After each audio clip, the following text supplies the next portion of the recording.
Assalamualaikum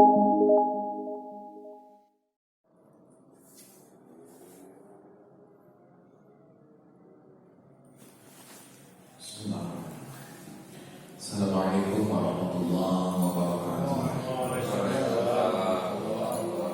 Bismillahirrahmanirrahim. Alhamdulillahirabbil alamin. Alhamdulillahilladzi arsala rasulahu bil huda wa dinil haqq liyudhhirahu 'ala dini kullihi wa kafa billahi shahida. Asyhadu an la ilaha illallah wahdahu la syarika lah wa asyhadu anna Muhammadan abduhu wa rasuluhu alladzi la nabiyya ba'dahu. Allahumma shalli 'ala sayyidina Muhammad wa 'ala ali sayyidina Muhammad.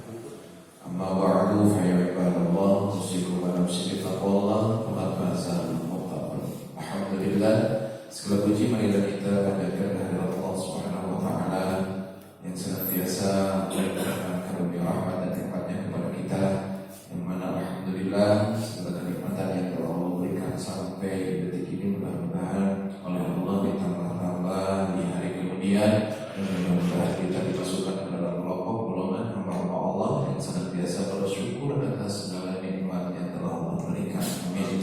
Salawat dan salam semoga tetap tercurahkan kepada kita Nabi besar Muhammad sallallahu alaihi wasallam, tidak lupa kepada seluruh keluarganya, para sahabatnya, kepada para pengikutnya ila yaumil qiyamah. Amin ya Allah ya rabbal alamin.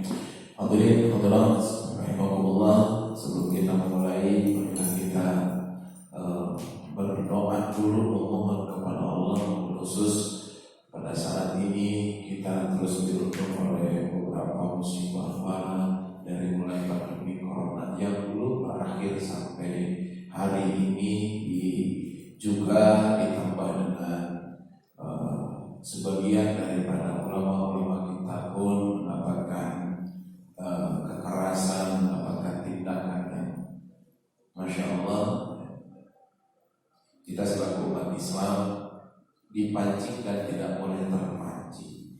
Kita sebenarnya masih dalam posisi selalu dipancing supaya umat Islam marah, tapi mudah-mudahan kita tidak terpancing. Kita doakan pada intinya melalui majelis ini, mudah-mudahan Indonesia maupun khusus umumnya segala negara, seluruh negara umat Islam oleh Allah segera dicabut dari segala bala, dan mudah-mudahan segera diamankan seperti sedia kala, dan mudah-mudahan para ulama-ulama kita, para asatidz kita senantiasa dijaga oleh Allah Subhanahu wa taala, yang umat muslimin muslimat mukminin mukminat semoga senantiasa dijaga oleh Allah Subhanahu wa taala. Amin ya Allah ya rabbal alamin. Ala ini wa ala kulli salihah nas'aluka wa ala ijabah musyrikin Fatihah. Bismillahirrahmanirrahim.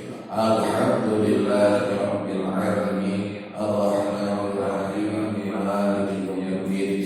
Iyyaka na'budu wa iyyaka nasta'in. Ihdinas shiratal mustaqim. Shiratal ladzina an'amta 'alaihim ghairil maghdubi 'alaihim waladdallin. Amin. Mudah-mudahan doa kita dikabulkan oleh Allah Subhanahu wa taala. Amin. Mari kita lanjutkan pembahasan kita seputar pembahasan dalam kajian kitab Syarahul Iman. Sekarang nomor ke-6 70 masuk ke 70, tinggal 7 lagi hatam beres ngomong. Ya, kalau dulu mah gitu hataman ada, sekarang mah jarang gitu. Kalau dulu mah biasa gitu kan Pak, kalau ada anak ngaji hatam gitu. Kalau dulu di rumah di sana di daerah saya, kalau ada pengajian itu kan, pengajian itu kalau dulu identik di rumah-rumah, nah bukan di masjid-masjid, ada di rumah ini, di rumah ini, di rumah ustaz ini. Nah nanti itu setiap tahun ada agenda siapa saja yang hatam, anak-anak yang baca Qurannya hatam di pengajian ini digabung. Jadi setiap setahun sekali itu selain ada acara numpeng, acara ini diarak. Si anak santri yang hatam itu pakai kuda putih. Ya, bid'ah sih sebenarnya gitu. itu menjadi pemikat untuk anak-anak yang lain supaya berlomba-lomba ingin khatam, atau yang belum ngaji, yang tidak ngaji jadi ingin ikut ngaji. Salah satu syiar juga. Dulu sekarang ya itunya pun sudah hilang gitu. Nah, syukuran kepada Allah. Sekarang kita masuk ke dalam nomor ke-70. Wasbir tazahhad waqtiyanna bil ghairah a'rid 'anil mal'ati malghami jud tataqqa. Yang nomor ke-70, kewajiban kita yang nomor ke-70, wa dzakara nadzimu hadzal baiti syurbatun fa yuqalu bil 'adfi adama syarbatul wal khamis.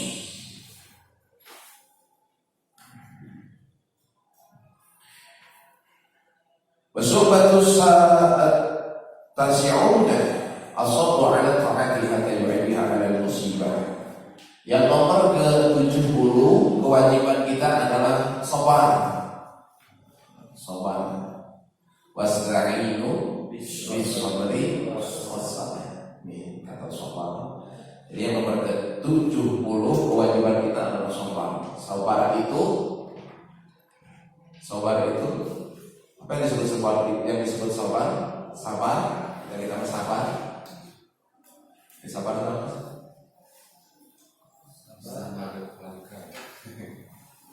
Sabar itu berserah,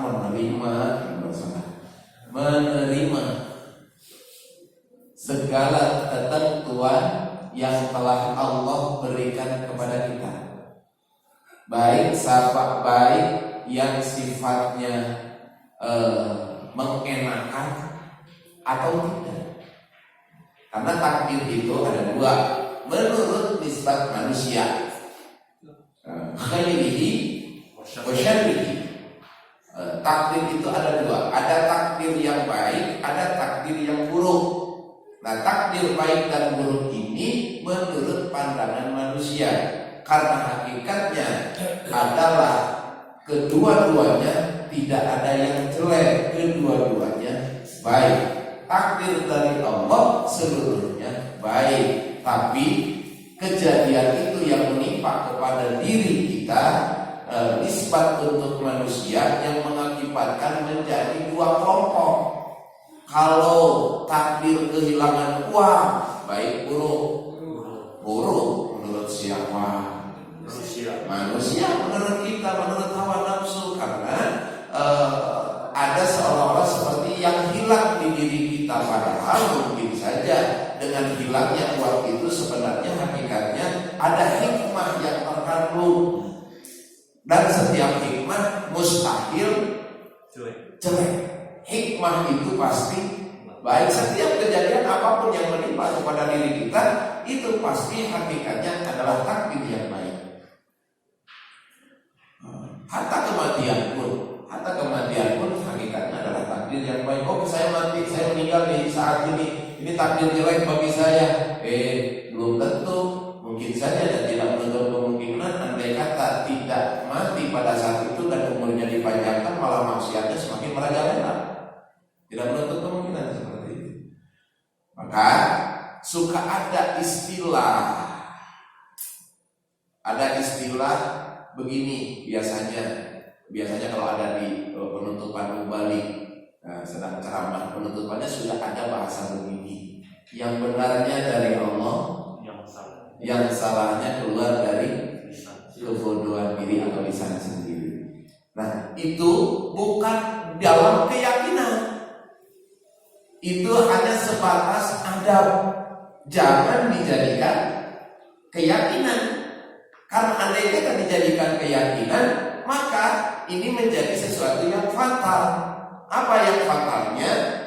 Segala sesuatu yang kita kerjakan, yang baiknya itu kehendak Allah, tapi yang buruknya kita yang melakukan. Secara hakikat ini sesuatu yang salah, karena manusia istilah sudah diusik malikenana, digerakkannya, dilakukan, begitu diginiannya, semuanya ini atas kehendak Allah, yang benarnya dari Allah, yang salahnya pun secara hakikat dari Allah. Tapi secara adab dan bilisan bukan dalam keyakinan, maka yang benar kita nisbatkan kepada Allah, yang baik kita nisbatkan kepada Allah, yang buruk kita nisbatkan kepada kita. Tapi ingat, dalam lisan saja, bukan masuk ke dalam keyakinan. Karena hakikatnya orang diislamkan oleh Allah, orang dikafirkan oleh Allah, orang disolehkan oleh Allah, orang dijahatkan pun oleh Allah. Dan jelema yang senang timbulkan pertanyaan. Hatta kalau kita lihat kaji lebih dalam di dalam ilmu tauhid, hatta orang masuk surga dan neraka pun itu sudah kehendak Allah. Nah, alhamdulillah yang masuk surga. Bagaimana yang masuk neraka? Bukankah setiap manusia ingin masuk surga? Tapi takdirnya masuk ke dalam neraka. Maka tadi di sini Allah memberikan ikhtiar. Ada ikhtiar. Nah, ini yang akan dimintai pertanggungjawaban oleh Allah. Ikhtiar apa itu? Ikhtiar pilihan. Pilihan kita yang menentukan. Ini baik, benar, baik, benar, melakukan ini masuk surga, melakukan ini masuk neraka. Nah, kita kan ada pilihan. Jalur mana yang akan kita pijak? Andai kata kita mengerjakan yang ini atau mengerjakan yang itu, kita yang menentukan. Itu oleh Allah katanya ikhtiar itu dititipkan oleh aku kepada kalian untuk memilih jalan menuju kepada Allah. Jadi kaitan bakal dimintai pertanggungjawaban karena ada ikhtiarnya itu. Ikhtiar itu pilihan. Kita kan punya sifat pilih nih, mana yang benar, mana yang buruk, mana yang soleh, mana yang jahat. Nah, itu yang akan dimintai pertanggungjawaban oleh Allah, dan itulah yang akan mengakibatkan jelmaan manusia mendapatkan keselamatan dan kejelekan atau keburukan. Nah, ketika sesuatu terjadi kepada diri kita, maka kita diwajibkan untuk sabar. Dengan sabar tidak ada batasnya. Andai kata sabar ada batasnya, berarti bersabar. Ai sabar tadi tonjok cicing. Kalau kita dipukul dia, itu sabar?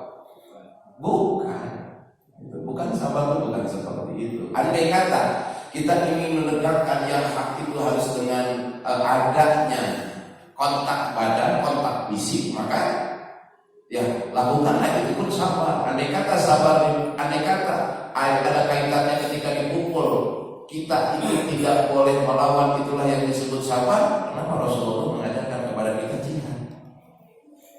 Atau lamun gitu terus ketika pukul kene Rasul melaya perang. Jadi sabar itu menerima apa yang menjadi ketentuan daripada Allah. Nah, cuma di sini disebutkan ada sabar dalam 3 hal. Yang pertama sabar dalam menjalankan taat. Dalam taat kita bentuk sabar. Ayeuna jam segini, pengen nama bukan duduk seperti ini, atau pulang komunitas aktivitas, duduk depan TV, air susu naon ya? Susu kotak, susu coklat, atau susu lunak, atau bakso urat.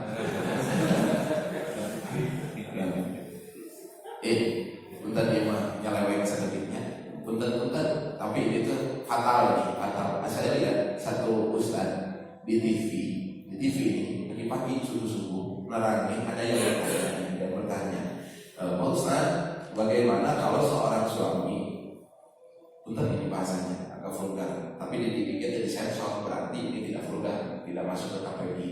Suami saya itu nyusu, menem, istrinya posisinya sedang menyusui anak. Ini bahaya, soalnya takutnya ada juga yang nonton siaran ini, gitu. Ini si kan hari seorang ibu sedang menyusui, pasti ada air asinnya. Nah, asinnya kesedot si suami, ditolak, nggak enak. Maaf nih kan. Terus bertanya, bagaimana hukum meminum air susu istri asiknya asik itu? Maka si Ustaz itu langsung memotong pertanyaan itu dan mengatakan langsung mengklaim haram. Dan kedudukan andai kata sang suami meminum air susu istrinya, maka pada saat itu langsung menjadi anak susunya. Pernikahannya langsung batal.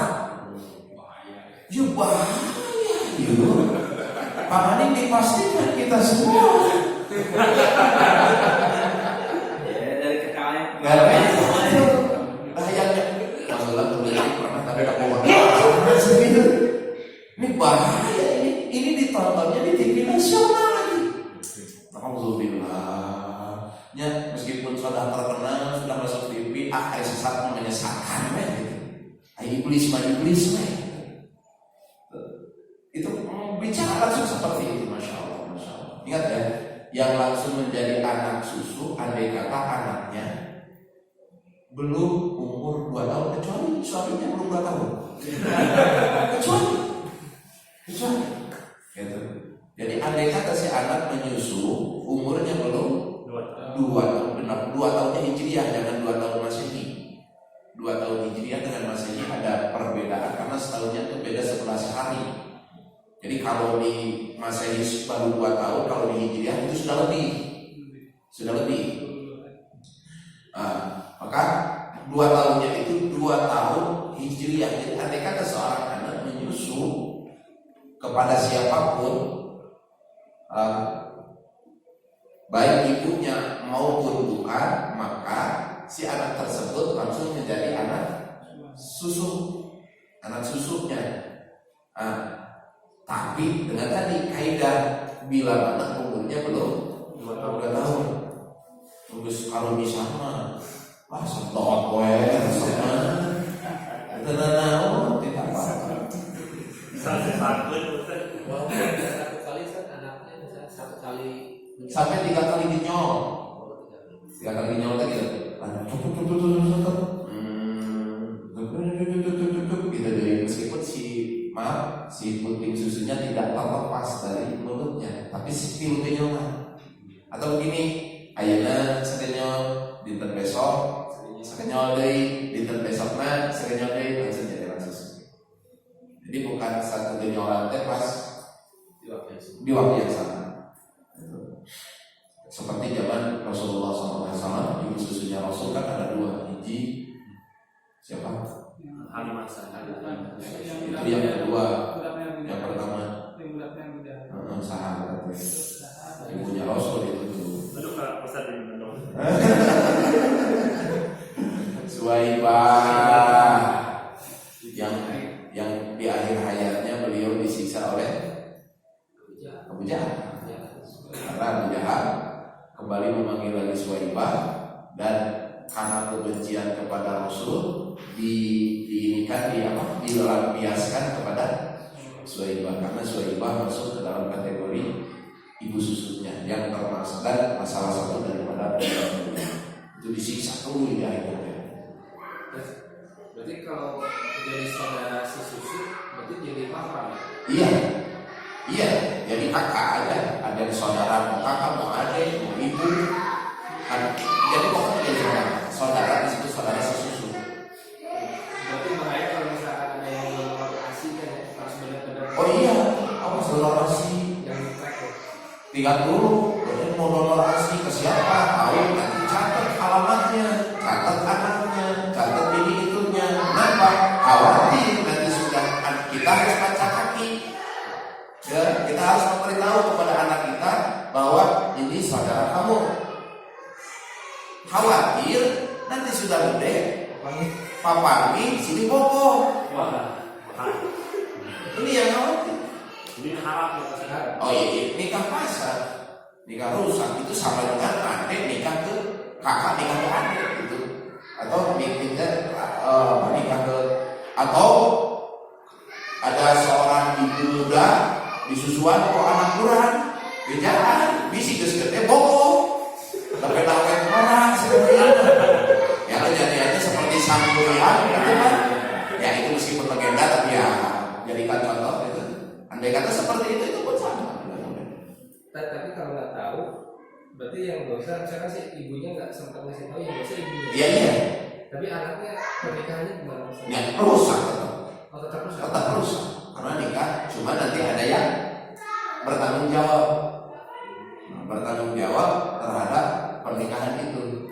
Makanya kalau mau seperti itu harus hati-hati. Maksudnya hati-hati itu kasih tahu gitu. Ini kamu saudara dengan ini, saudara dengan ini. Wah, istilahnya orang Sunda mah ulah itu kapan dulu obor. Susu. Donor asih. Padahal donor asih mah karena kita mah bukan adatnya seperti itu. Beda dengan adat di Arab. Kalau di Arab mah memang seperti itu. Adat di kita mah ya karena kalau nggak ada asih ya sudah wae. Minggu duluran yang sapi. Aman.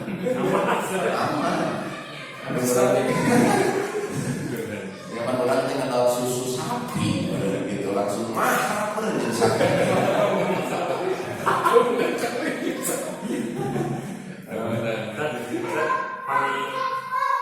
Anak kuat di mama nikah sama anak kuat di bapak. Anak kuat Di mama. wah itu bukan mahal Jauh. sepupuan aja bisa nikah. Misalkan anak Hafiz menikah dengan anak Asmi boleh. Cuman itu pernikahan yang jelek. Bukan jelek dari sisi pernikahannya, tapi dari sisi hikmah pernikahannya. Ini udah tahu saudara. Karena pernikahan itu, jadi karena nikah. Gitu. Karena pernikahan itu apa namanya? Untuk mengikat atau untuk menyambung persaudaraan yang secara darah bukan saudara. Hikmahnya itu kalau sudah saudara ini sudah jelas-jelas saudara tanpa dinikahkan pun sudah jadi saudara. Maka itu tapi sah pernikahannya, cuma dari sisi hikmah pernikahannya dia jelek. Jeleknya itu nggak tahu saudara. Maka sepupuan mah bukan mahram, tapi adik orang saudara, tapi lanjut itu bukan mahram. Maka hak-haknya pun harus seperti kepada orang lain. Andai kata kadang-kadang sepupuan karena merasa saudara, orang itu terbuka bebas.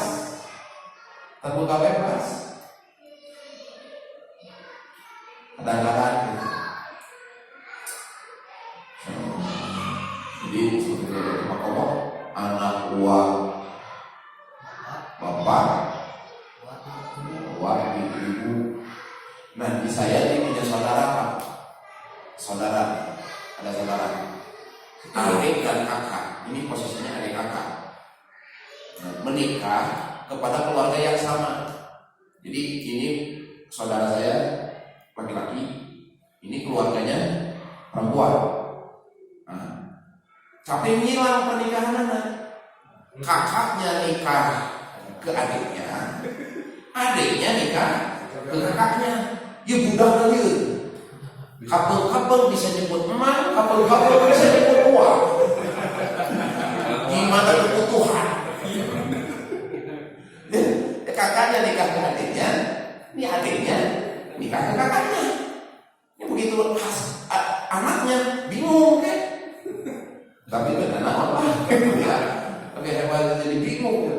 Itu salah satu keluarga yang bikin coret-coret dari sisi keturunan silsilah keluarga saya. Di keluarga kita mau bikin apa bulit saya tanya. Yuk apa? Insya Allah ada satu keluarga. Udah gitu ya. Dan sekali lagi itu tidak menjadi saudara persusuan. Sabarlah, cing sabar. Karena jadi sabar karena susu gitu. Apakah najis air ASI? Tidak, selama jadi ASI itu terbuat dari asalnya adalah darah yang menjadi ASI. Ketika sesudah menjadi ASI maka kedudukannya halal. Tapi ketika kedudukannya sudah menjadi darah lagi maka hukumannya kan nggak lagi. Sudah ada berapa najisnya? Nah, kelompok ilmu yang bola gitu. hanya tambah kelompok bola dong, apa mau tambah sisi kelompok najis. Kalau najisnya sendiri ada berapa? Ada 2. Satu. Najis yang terlihat. Atau etama hukuman anak ayo yang gimana najis? Nah, rupanya Masa cair nih mugolado gitu lah. Mugolado tenang wae ya mugolado. Mau masuk ke kelompok mugolado. Iya, babi.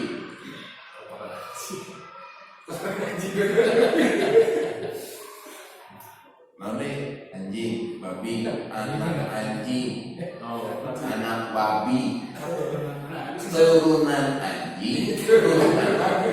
Ada anak aja turunan. Beda. Hah? Anjing sama anak anjing beda, ini dibedakan. Karena kenapa? Nanti karena ada keturunan, ada turunan anjing. Nah, misalnya gini, anjing kawin ke domba, anaknya domba. Ini anjing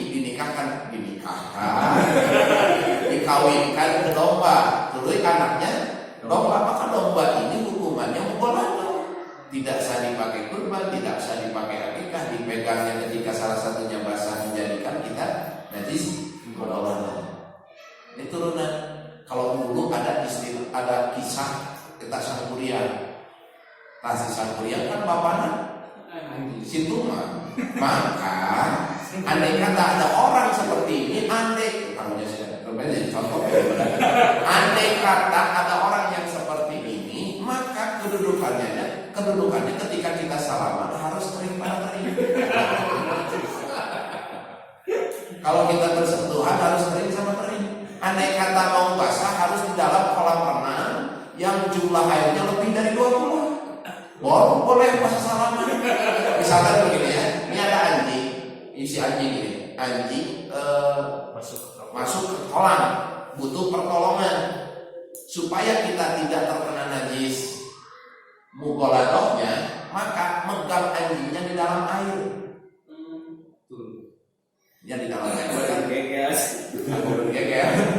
Megang airnya di dalam air. Misalkan butuh dinaikkan, maka dilempar ke mana kudu bisa dihanap. Kumaha sok eta mah. Jadi dilempar posisi tangannya itu harus dalam air. Andai kata kita tidak ingin terkena najisnya, dari luar itu mah mending cocok langsung gitu. Daripada ribut-ribut seperti itu, tinggal ambil aja. Ini anjing butuh pertolongan, tinggal ambil naikkan ke atas. Sudah selamat, tangan kita cuci dengan 7 kali basuhan. Wajib hukumnya dapat pahala. Wajib masuk ke surga tilinya. Karena udah sholat pada dari musuh tapi kayaknya. Ini andai kata kita jalan-jalan, terus ada anjing ngajilat ke kaki kita, alhamdulillah kita lagi. Ini anjing kita lagi jalan, dijilat, alhamdulillah kita lagi. Ayo. Ini kita kan dijilat nih, berarti kaki kita terkena najis mugolado. Alhamdulillah kita lagi. Alhamdulillah. Kenapa? Menghilangkan najis hukumnya wajib. Dan kita tidak akan bisa mengamalkan membasuh 7 kali basuhan, salah satunya menggunakan air yang dicampuri tanah. Andai kata tidak terkena dulu najis mugolado. Kapan ngamal menjelma itu? Bukankah ketika kita membasuh najis mugolado harus dengan 7 kali basuhan, salah satunya menggunakan air yang dicampuri tanah. Kapan kita mau mengamalkan ketika badan kita terkena mughalladhah. Kalau terkena najis darah nggak sampai seperti itu, megang najis yang lain nggak sampai itu, tapi dengan najis mughalladhah baru kita mau mengamalkan amalan itu. Tidak menutup kemungkinan Allah menurunkan rahmat dan maghfirahnya kepada kita karena kita mengamalkan ilmu yang itu. Jadi lamun dikatakan wajib mengamalkan. Dan tidak menutup kemungkinan kita masuk ke dalam surganya Allah karena wasilah dijilat oleh anjing dan kita membasuhnya. Kurungan menghuntur kapal rasa bobok kita. Kita sepatu. Jadi anjing itu yang masuk ke dalam bukan. Nah, anjing dan babi ini total keseluruhannya. Maaf, kullu maniyin tahirun. Setiap air mani apapun itu hukumnya suci. Mau hewan, mau manusia yang namanya mani hukumnya suci kecuali dua hewan ini. Dua hewan ini anjing dan babi maninya mughalladhah. Najis mughalladhah. Maka keturunannya pun menjadi mughalladhah. Keturunannya kicik gitu. Najis mughalladhah berarti seberapa? Itu najis seberapa? Ini 7. Anjing, babi, anak anjing, anak babi, turunan anjing, turunan babi, 6 turunan. Itu masuk kategori. Ada yang masuk ke dalam mukhafafah. Mukhafafah itu cuma satu, air kencing anak laki-laki. Air kencing anak laki-laki yang umurnya belum 2 tahun dan belum makan apa-apa terkecuali nasi. Sekali lagi, ini khusus najis mukhafafah, air kencing anak laki-laki. Nah, tidak bisa, dan anak perempuan tidak masuk. Air kencing anak laki-laki yang umurnya belum 2 tahun dan belum makan apa-apa terkecuali ASI, yang terkadang di masa sekarang anak seperti ini sudah punah. 2 bulan dikasih makanan pendamping. 1 bulan terus apel asin, 7 bulan saya kali udah kayak terus apa lagi? Jadi ini yang masuk ke dalam. Nah, ketika kita terkena najis mukhafafah, menghilangkannya misalkan ini baju ujungnya diompolan, dan kita masukkan israf berlebihan, yang kena najis tangannya dicucinya seluruhnya. Nah, ketika najis mukhafafahnya di sini, maka ambil air, dikitutkan wae. Ini air, nah dibanjur, dibasahi, atau dikepret begitu. Nah, maka hilang najisnya. Itu yang disebut najis mukhafafah. Tapi kalau anak perempuan baru pro langsung menjadi tambah 1 berapa kan? 7. Semuanya 20. Tawasita banyak. Nah, sisanya mutawasita. Mutawasita namanya 1 kotoran. Kullu warasin najisun. Setiap kotoran itu hukumannya najis, mau kotoran manusia maupun kotoran hewan. Mau yang basah, mau yang kering. Mau yang basah, mau yang kering, hukumannya najis. Tuh, kotoran. Suka makan kotoran? Suka makan kotoran? Kopi luwak. Iyalah. Kita makan sikinangka. Diterai bulan-bulan. Isu-isu keluar, babi keluar. Andai kata kita tanam, di dalam usul kita, andai kata kita tanam jadi apa? Pohon, di pohon. Maka hukuman biji nangka tadi hukumannya mutanajis, bukan najis. Tapi ketika ditanam tidak jadi, maka itu biji nangka hukumannya najis. Alhasil begini, yang jadi andai kata belum dimasak, si kinangka dipuluh heula tuluy ditelan bulat-bulat keluar masih dalam kondisi utuh, maka itu hukumannya najis. Tapi kalau biji nangkanya tadi ditelan mentah keluar masih utuh, tinggal cuci telan lagi. Karena itu ya dari usul fikih aja. Nah sekarang nisbatkan ke luar. Nisbatkan ke luar. Itu dari usul fikihnya. Pondasi dari usul fikihnya seperti itu.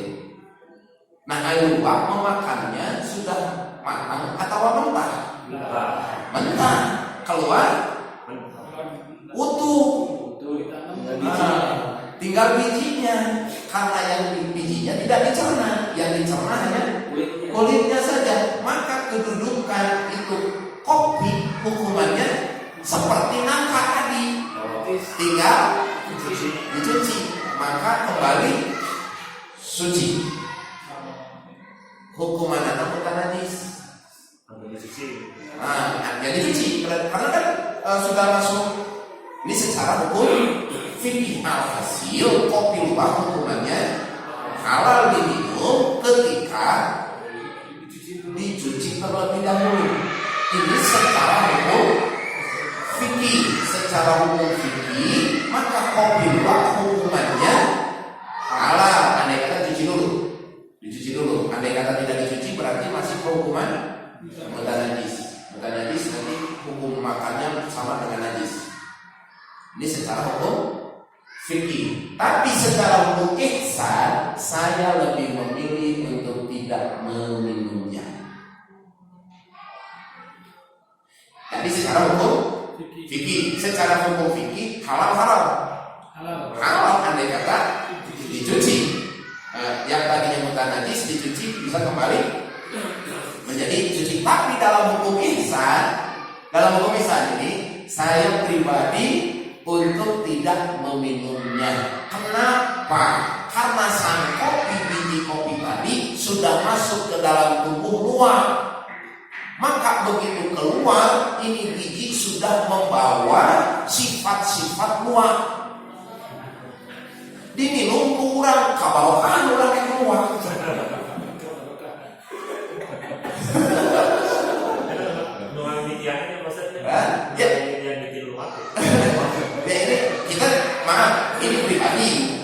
Ini pribadi, bukan kalau hukum fikihnya tadi jelas halal. Andai kata dicuci dulu ya, jadi bukan haram. Ini mas secara pribadi saya memilih untuk tidak. Kenapa? Karena itu kopi sudah masuk dulu ke tubuh luwak. Maka begitu keluar sifat-sifat luwak nanti ada nempel di kopi itu. Diminum kurang susu dulu apa bahan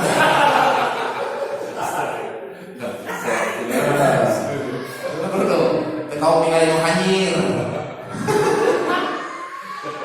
sifatnya. Nah, jadi dalam hukum ihsan saya memilih untuk tidak meminumnya. Bukan haram tapinya. Ingat ya, karena saya lebih menjauhi khawatir dalam makanan ini sifat-sifat kebinatangan. Geus mah di diri kita ada sifat binatang tidak bisa dilepaskan. Ditambah sifat bawaan binatang lain dimasukkan dengan sengaja kepada kita. Ini yang saya khawatirkan. Tapi ingat, secara hukum fikih halal. Bulu warasin, ini yang biasa kita makan mah. Kita tuh suka makan kotoran ikan, tutut, teri, terasi, impun. Nih, kan teri di awal negara kotoran. Maka teri, wanita kita ini penting. Kalau kita maka ini tadi najisnya ma'fu diampuni, dimaafkan oleh Allah andai kata kotoran hewan ikan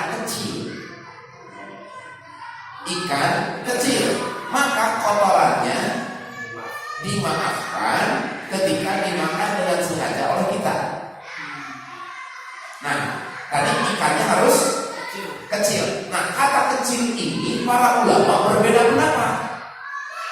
Kata kecilnya, sebagian ulama dan masyhur jumhurnya ulama, banyaknya nih, memilih yang disebut kecil itu yakni ketika dimasukkan ke dalam mulut tidak dibuka dengan lebar. Kecil masukkan.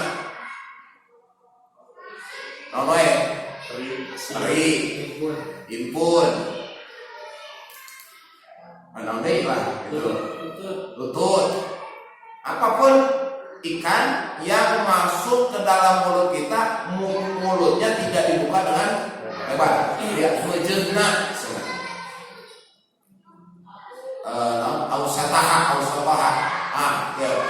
Itu jumhurnya ulama, mayoritas ulama. Ada lagi pendapat ulama yang lain, pokoknya ikan ukuran misalkan nih, ikan seukuran ini menurut pendapat orang-orang sini masuk ke dalam ikan kecil malah. Kan mungkin ada kalau di sini memang ikannya identik besar-besar, ketika melihat ikan yang segede gini teh kecil, maka boleh. Ini malah lebih cenderung ke adat. Kalau di kita mah bisa gede kilo besar, Nah, ini menurut adat biar ini pendapat orang-orang mungkin yang posisinya ada di pesisir pantai atau di tempat-tempat yang banyak ikan, yang memang ikannya di situ besar-besar, sehingga ketika melihat ikan seperti sebesar itu tuh menurut mereka ini ikan kecil, meskipun menurut orang banyak itu ikan besar, maka boleh itu dimakan dengan kotorannya. Andai kata, tapi menurut pendapat orang-orang itu, misalkan sakampung ya, sakomplek yuk kita bikin adat ya, adat sendiri. PC2 ikan segede pantau kecil, misalkan. Maka orang-orang PC2 saja yang boleh memakan dengan kotorannya hewan itu. Nggak apa? Orang nikmat tetap beranggapan bahwa ikan segede itu teh besar, maka mereka tidak bisa memakan meskipun memakannya di PC2. Yang menurut orang-orang PC2 itu ikan segede gitu teh kecil. Dipahami? Nah, gitu. Maka andai kata kita sudah ingat kotoran hewan kecil tadi, ikan dimaafkan dalam urusan makan, dalam bab makan. Tapi ketika dalam bab sholat makan dikembalikan ke dalam hukum asal. Kullu warasin najis, setiap kotoran hukumannya najis. Maka dalam urusan sholat kembalikan ke dalam hukum asal. Jadi seperti apa? Andai kata kita sudah makan teri terus mau sholat, maka di situ wajib kumur-kumur. Karena di mulut kita mutan najis. Sudah makan kotoran terina, bukan terinya, karena terinya nama halal, kotorannya yang jadi masalah. Yang asin, asin harus bersih, asin ikan asin. Ya ikan asin bersih bener. Nih, ongkol. Ya. Ongkol, pindang ongkol ya. Pindang disebutnya orang Sunda pindang urut. Anu disebut urutan gitu. Pindang ongkol itu pindangnya dengan kotoran tidak? Yang hitam. Yang hitam? Iya, kotoran. Sok kayak pahit-pahit. Ya, nah itulah kotorannya. Malah biar rasa pahit, sok dikampung coklat. Itu kalau kita lihat mindang itu utuh si ikannya itu ada yang dengan kotorannya, tapi tidak semuanya. Ada sebagian yang cara pindangnya terus si ikannya teh utuh, jadi dalamannya tidak dikeluarkan. Dalamannya tidak dikeluarkan terus dibikin pindang. Metode bukan pindang ya, oh begitu mas setiap pindang najis, enggak. Bukan pindangnya, tapi metode cara membuat pindangnya. Ada yang si ikan teh utuh, dalamannya nggak dikeluarkan, langsung dihancurkan di pindang dan lain sebagainya sampai ke jadi begitu dimakan ada rasa Itu dan gimana? kalau nyampur dengan dagingnya berarti dagingnya jadi najis. Semua bukan najis. Dimakan oleh kita. Ayo,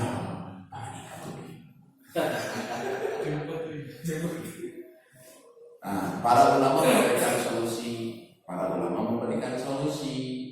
Andai kata kita masih bisa pengen makan yang seperti itu, maka katanya nih, menurut ulama, dan saya pernah berdiskusi dengan beberapa guru mengenai ini tidak fenomena di masyarakat. Banyak orang yang tidak tahu atau orang yang tahu tapi masih senang.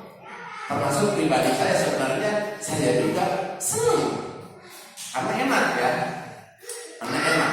Maka saya bertanya di sini, saya bertanya di situ, berdiskusi kepada guru. Ditarik kesimpulan, ketika mau makan itu maka kita diharuskan pindah madhab dulu, pindah ke madhab Imam Maliki. Jadi begitu pada makan, di dalam hati niat saya bertaklid ke Imam Maliki. Boleh. Tapi berat urusan makan. Cuman nanti sampai beres makan, selepas beres makan langsung cuci tangan lagi. Cuci tangannya tidak boleh dalam kobokan, tapi harus menggunakan air yang mengalir. Mulutnya kumur-kumur lagi. Jangan lupa lagi selepas makan mau melakukan ibadah, takbir lagi, pindah lagi ke Imam Syafi'i. Ribet. Tinggal sorangan atau lebih yakin. Ya, daripada terkadang kita tuh lebih enak bikinan orang, ya, lebih nyaman. Biasakan makan itu dengan bikinan sendiri karena bisa lebih dijamin dalam kesuciannya, kebersihannya. Jadinya apa? Ini termasuk lobster ya? Lobster kan besar. Iya. Tadi di kotoran dibuang. Saya belum pernah makan lobster. Dibuang. Cumi, Udang kan? udang ya. Kalau udang yang gede itu awas kotorannya harus dibuang. Kalau udang-udang yang kecil malah beli. Udang, lobster, Kepiting juga. kalau kepiting ini para ulama mujahidin mengatakan halal, tapi ulama muqaddim mengatakan dalam kondisi tetap haram. Saya lebih memilih ulama muqaddim. Nah, ulama mujahidin itu ulama terparu, ulama media. Ulama-ulama sekarang mengatakan bahwa kepiting halal, tapi ulama-ulama sekarang mengatakan kalau kepiting itu haram. Maka saya tetap masih memegang pendapat ulama-ulama dulu. Kalau ulama dulu mengatakan kepiting haram, lajungan yang haram. Meskipun bentuknya kan sama kayak sama kepiting itu. Ustaz, kalau hukum makan ikan mentah itu tuh gimana? Jadi ikannya dibuka, tulang-tulang dibuka, sushi campur dengan air jeruk, dicampur lombok, kemudian dibalur makan. Enggak apa-apa, saya senang mah. Senang mah. Cuman darahnya hilangkan terlebih dahulu. Ikan, karena darah, nanti itu maju berikan lagi. Nama pembahasannya nanti di pembahasan bab darah. Jadi najis mutawasithah yang selanjutnya adalah darah. Baru kotoran, kedua darah. Ada yang bisa terus plek-plek dijual gitu. Iya, paling suka terus sampai sedot gitu. Iya. Nah, disedot, awas. Boleh disedot tapi jangan ditelan. Kalau ditelan najis, haram, dosa besar. Tapi kalau cuma dikumut terus dibuang, itu nggak apa-apa. Dikumut, buang, tapi sesudahnya kumur-kumur karena mulutnya mutanajis. Kalau Kalau isi berdarah Cuma enak ya. Nah, gusi berdarah sama, jangan ditelan, harus dibuang. kalau nggak sengaja itu kok. Nggak sengaja apa? Kan suka ada perasaan yang hadir gitu. Ya kalau nggak disengaja mah namanya juga nggak disengaja. Yang kalau disengaja ya sengaja. Dan najis karena darah. Maka misalkan biasanya kalau kita misalnya nih, kalau sudah dicabut gigi kan suka darah kan terus keluar. Maka selama darah itu belum berhenti, itu mau dicabut gigi mau apa bentuknya ya, intinya si darah di mulut tidak berhenti. Sebelum darah kita berhenti, maka di dalam fikih kita diharapkan untuk membaca Quran. Karena mulut kita dalam posisi sedang mutanajis, sedangkan yang dibaca kalau yang suci. Bagaimana dengan salat? Bagaimana dengan salat? Kan salat baca Fatihah. Itu salah satu dari Al-Quran. Nah, salat hukumnya darurat. Andai kata kalau baca Quran masih bisa dinantikan. Kalau salat dinantikan keburu habis waktunya, andai kata tidak terkejar waktunya, maka salat aja dalam kondisi darurat. Karena darah najis. Ada yang harus. Terus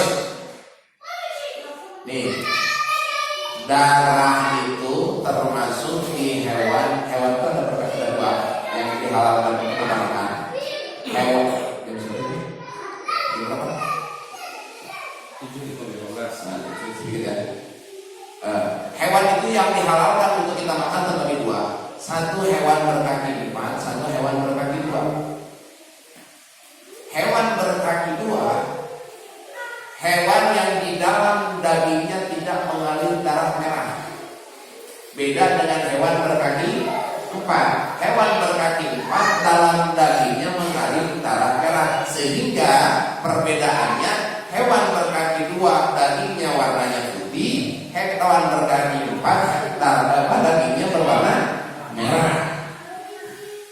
Kenapa merah?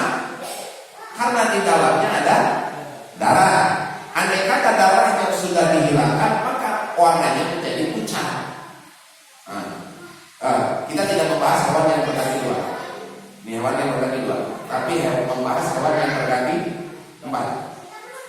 Dalam fikih, dan ini dibenarkan dalam medis, ketika hewan berkaki 4 terus si dagingnya terkena air, maka si hewan ini, si daging ini akan cepat membusuk dan cepat terkena virus. Kenapa? Andai kata si daging tadi yang terkena air tidak cepat-cepat dihilangkan darahnya. Nah, di dalam urusan fikih, karena di dalam fikih, andai kata satu daging hewan berkaki 4 terus terkena air, maka si darah itu menjadi hukumannya si daging itu hukumannya menjadi mutanajis dan tidak dimaafkan, wajib darahnya dikeluarkan dulu. Andai kata daging hewan berkaki 4 yang sudah terkena air, maka andai kata daging, apa daging kambing, apa daging sapi, begitu terkena, biasanya nih suka ada dicuci dulu untuk meyakinkan ada kebersihannya. Padahal kalau dicuci, maka si daging itu menjadi mutanajis dan hukuman darah dagingnya itu tidak dimaafkan. Hukuman darahnya tidak dimaafkan. Maka andai kata ada daging seperti ini sudah terkena air, kudu kumaha ilmu wayahna kudu digodok sampai setengah matang.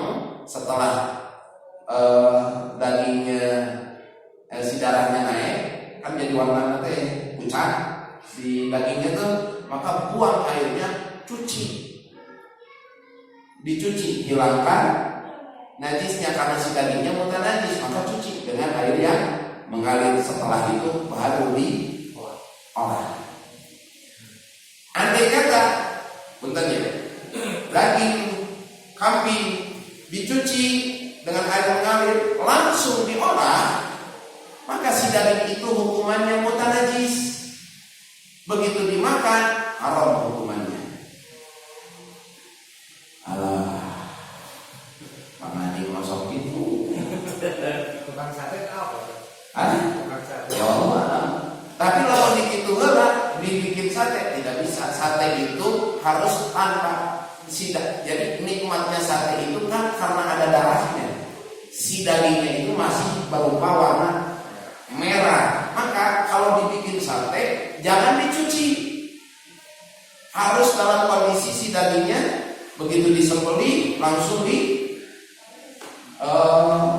cacat, diolah gitu, dibikin sate. Ingat, talenannya, pisaunya, tangannya harus kering.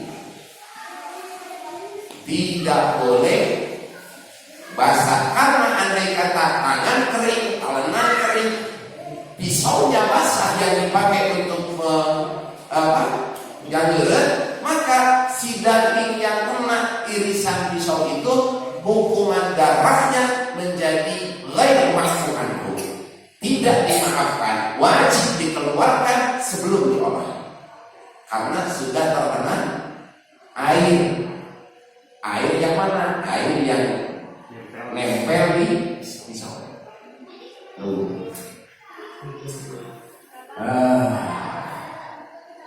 Ya bapak ibu-ibu. Tapi ada bapak-bapak wajib apa?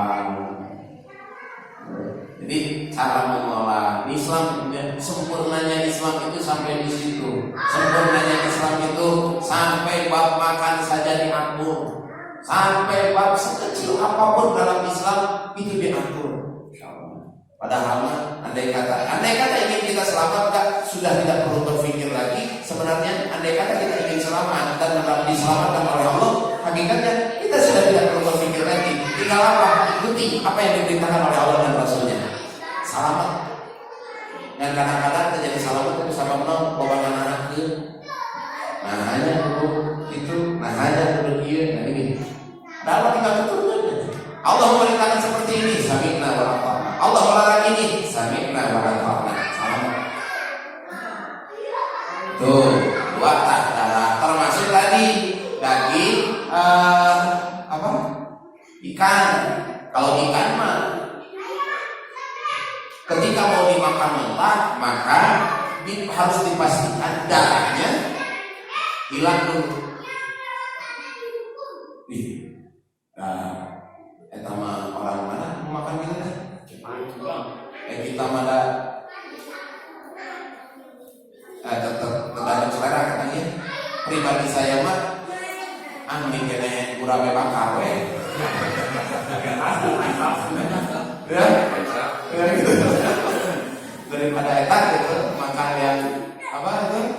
Sushi itu lebih baik eta gurame bakar. Kalau yang di laut, jauh-jauhnya di laut, yang di laut kan ikan asin, gitu. Gulanya pada halnya.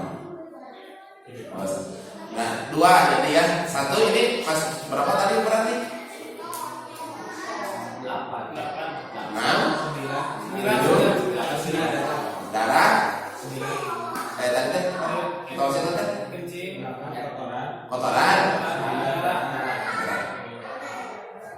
Nah awas, misalnya kita makan lalap-lalapan nih, memang lalap-lalapan itu sayuran atau sayuran apapun, cuman kan ada sayuran itu yang saya lihat nih, yang saya pernah terjun seperti brokoli, kol, atau itu suka pakai pupuk kanal,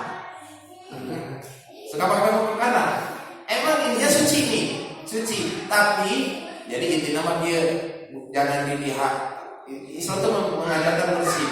Ketika kita mau makan lalap-lalapan atau mau nyayur, diusahakan itu sayurannya, itu lalapannya dicuci dulu. Iya, tanggal brokoli, misalnya tanggal brokoli, di sini dikasih pupuk kanal, tomat. Suatu saat ada hujan, pasti hujan itu cipatan najisnya akan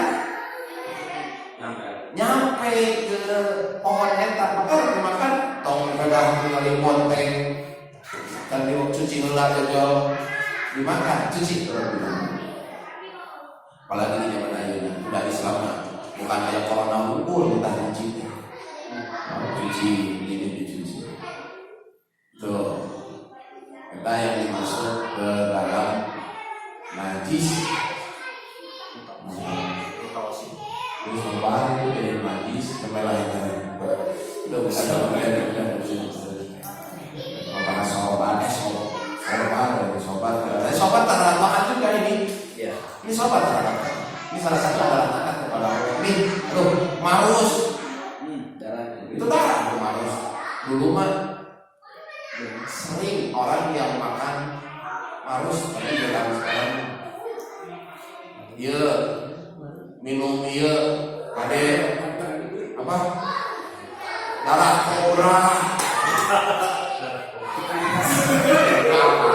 apa tukang minum darah kobra buat vitalitas jangan itu najis betul. Insyaallah sekian dulu dan ditanyakan Oke.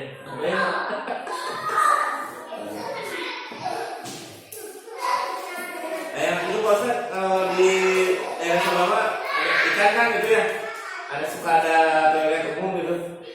Nah, terus si orangnya kan suka ini di situ gitu ya. Nah, terus kan ikan itu, nah terus udah itu sampai tadi makan. Nah itu gimana? rantai makanan ya. Terus ya putar terus. Ya, andai kata ikan yang memakan kotoran, ini nih, nanti setiap najis tidak bisa menjadi suci. Setiap najis tidak bisa menjadi suci, terkecuali 3.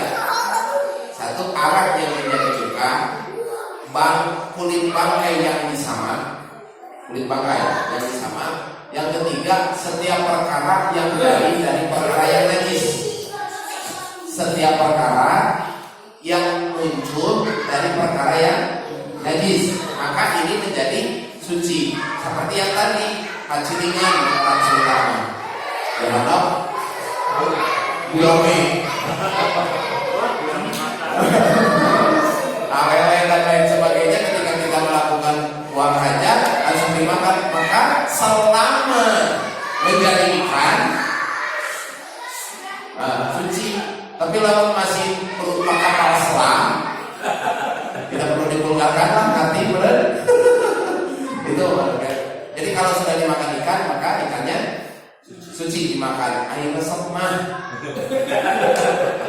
Ulah ningali itu lagi ulah kapal dari mana? Ulah kapal. Atau hewan apa seperti gini, belatung.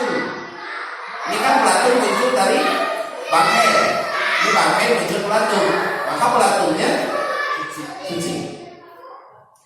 Mau buat belatung gitu, salah. Terus ke gue suci. Atau apalagi? Lalu tidak kotoran tuh ya.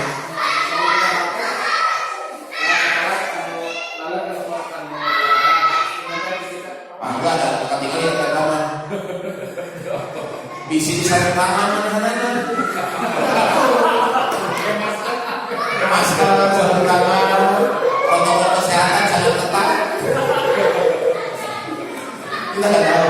Gitu. Maka itu saja yang dimaafkan. Ada hewan kecil yang membawa kotoran hingga kita nggak tahu, gitu kan? Kita nggak tahu, itu dimaafkan. Kita kalau bilang,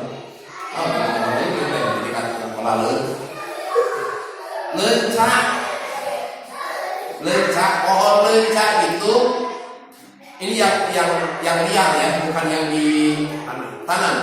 Pohon lencak yang liar itu tumbuh dari kotoran sapi. Kotoran sapi lama-lama jadi kan kotoran sapinya jadi jamur, kan itu jadi mushroom. Yang mabok kita mah. Bagaimana ada yang jadi lencak, maka ketika sudah menjadi lencak, gitu. Alhamdulillah. Baik. Kita lanjutkan kalau satu kalau Jumat yang akan datang, insya Allah baru 9 ya. Hanya hadisnya hadis 9, sisanya tinggal 11. Jumlah semuanya ada 20. Yang 20 baru. Ini khawatir kita setiap hari terkena. Nanti yang 20 ini yang terbagi 3 kelompok. Nah, yang 3 kelompok ini nanti terbagi 2. Jadi gitu. Nanti situ totalnya 20. Yang 20 ini terbagi 3 kelompok. Yang 3 kelompok ini terbagi menjadi 2. Ada yang ainiyah, ada yang hukmiyah.